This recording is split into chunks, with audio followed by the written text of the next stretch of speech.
జీ5 app download చేసుకుని పూర్తి ఎపిసోడ్లని ఉచితంగా చూడండి.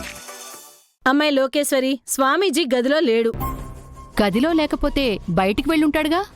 బయటికి వెళ్తే డ్రెస్ వేసుకొని వెళ్తాడు కదా. బట్టలన్నీ మంచం మీదే పడున్నాయి. ఒకవేళ వాష్రూంలో ఉన్నాడేమో. అక్కడ కూడా చూశాను, వాష్రూంలో కూడా లేడు. వితౌట్ డ్రెస్ అయితే బయటికి వెళ్ళలేడు కదా. నాకెందుకో అతను దొంగ స్వామేమో అనిపిస్తుంది. దొంగ స్వామీజీ కాదు, అతను మా తాతయ్య ఏమోనని నాకు అనిపిస్తోంది. మీ తాతయ్య? ఏంటి, మాణిక్యమా? అవును. అయినా ఇలా గెటప్లో రావాల్సిన అవసరమే ఉంది? గుండమ్మ కోసం ఆయన ఏమైనా చేస్తారు. అసలు ఆ గెటప్లో ఉంది మీ తాతయ్యేనని నీకు అనుమానం ఎలా వచ్చింది? స్వామీజీ వచ్చినప్పటి నుంచి జరిగిన సీన్ని రీకలెక్ట్ చేసుకోండి.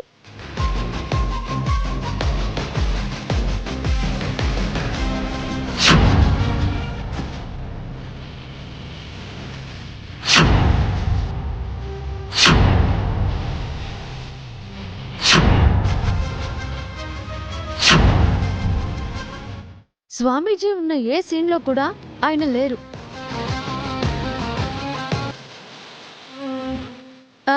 నా తలపడిన సీన్లో ఉన్నాడుగా. అప్పుడు స్వామీజీ లేడుగా.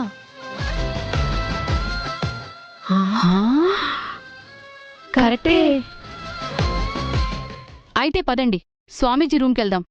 ముందు వెళ్లాల్సింది స్వామీజీ రూమ్కి కాదు, మా తాతయ్య ఎక్కడున్నాడో చూసి అతను ఉన్నాడన్న విషయం కన్ఫర్మ్ చేసుకుని అప్పుడు స్వామీజీ రూమ్కి వెళ్దాం. తల పగలడంతో నేను నిజమైన స్వామీజీనని, నా వాకుకి పవర్ ఉందని అందరూ నమ్మేస్తున్నారమ్మా. ఎప్పుడు నేను ఏమంటానో, ఎవరికి ఏం జరుగుతుందోనని టెన్షన్తో చచ్చిపోతున్నారు.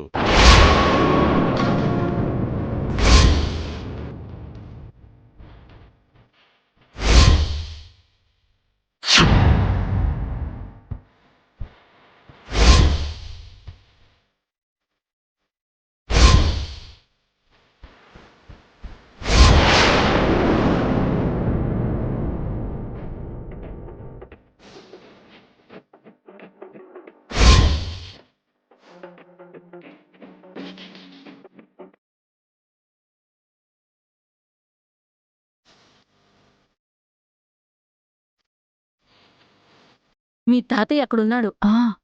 అక్కడ స్వామీజీ లేడు, ఈయనేమో ఇక్కడున్నాడు. అయితే నీ అనుమానం కరెక్టే లోకేశ్వరి. మా తాతయ్య అక్కడున్నాడు కదా, గదిలో స్వామీజీ ఉన్నాడో లేదో ఇంకోసారి కన్ఫర్మ్ చేసుకుందాం. మీ తాతయ్య స్వామీజీ అని తెలియాలి, అప్పుడు నా విశ్వరూపం చూపిస్తా.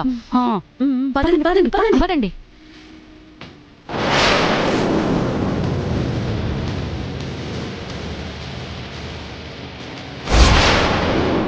చూసారా, డ్రెస్ మాత్రం ఇక్కడ పడుంది, మనిషి లేడు. అయితే నువ్వు చెప్పింది కరెక్ట్, మీ తాతయ్య స్వామీజీ. మనలో దొంగెవరో కనిపెట్టడానికి ఆ గుండమ్మ ఇలా నాటకం ఆడిపించింది. ఎంత మోసమే. వాడు స్వామీజీ కాదు, మాణిక్యమే అయితే తను చెప్పినట్టు నా తల ఎలా పగిలింది? అది కూడా వాళ్ళు చేసిన పని అయి ఉంటుంది. మనల్నందర్నీ పిచ్చివాళ్ళం చేసిన దాన్ని ఇక వదిలిపెట్టేదే లేదు. ఈ విషయం అందరి ముందు బయట పెట్టి దాని తప్పు నొప్పించి ఆ గుండమ్మని జుట్టు పట్టుకుని బయటికి లాక్కపోతే నా పేరు మీనాక్షే కాదు. పదండి, దాని సంగతి తెలుద్దాం. జీ5 యాప్ డౌన్లోడ్ చేసి అన్ని ఎపిసోడ్స్ పూర్తి ఉచితంగా చూడండి.